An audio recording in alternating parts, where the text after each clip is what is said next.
We've all heard the stories of the perfect worker, one that's tireless, totally flawless, and unbelievably fast. Well, today we call that robotics. But is that really the whole picture? Let's dig in. So here's the big question we're tackling. Are robots truly that perfect, flawless worker they're made out to be?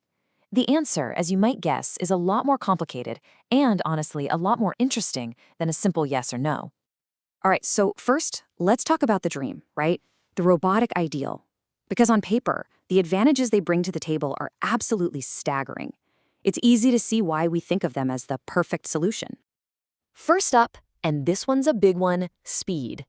I mean, we are talking about a pace that a person just can't physically maintain. A robotic arm on an assembly line. It doesn't need a coffee break. It doesn't get sleepy at the end of a long shift. It just performs its task at top speed 24/7, nonstop. Next, you've got accuracy.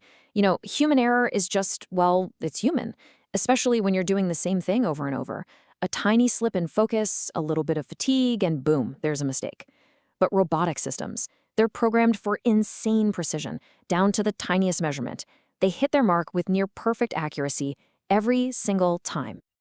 And that brings us to what might just be their greatest superpower, repeatability.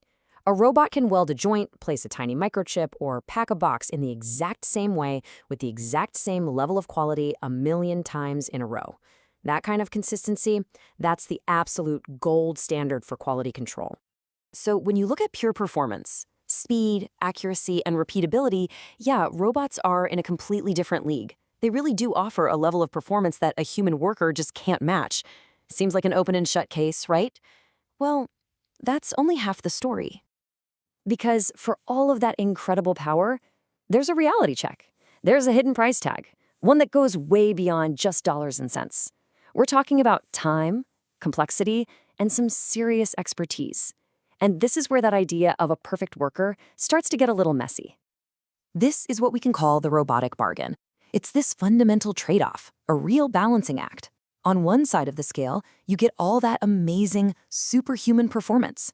But on the other side, you have to weigh the very real price of cost, setup, and maintenance. So let's break that price down a bit. First, there's the initial capital cost, and believe me, these machines are not cheap. Second, there's the incredibly complex setup and integration. You can't just plug them in and hit go. And third, you've got the ongoing maintenance, which needs highly specialized experts to keep things running smoothly.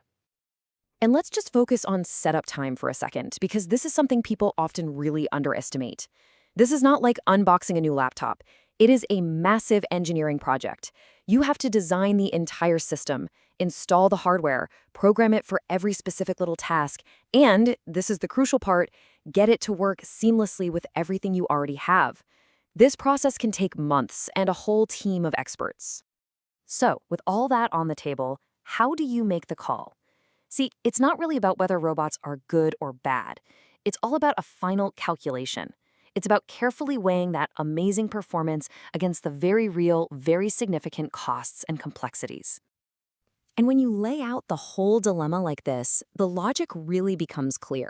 You've got these incredible strengths on one side, speed, accuracy, consistency, and they're set directly against the limitations on the other, the cost, the setup, the maintenance. Deciding to automate means you're consciously accepting the challenges to get the benefits.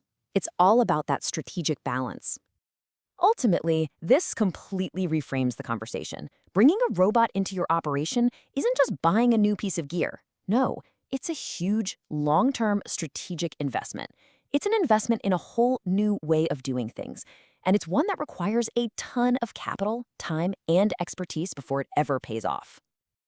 So it turns out the perfect worker does exist, but that perfection has a price. The real question for any organization isn't just, can we do this? It's, is the price of perfection worth paying? And as this technology keeps evolving, that calculation is changing all the time.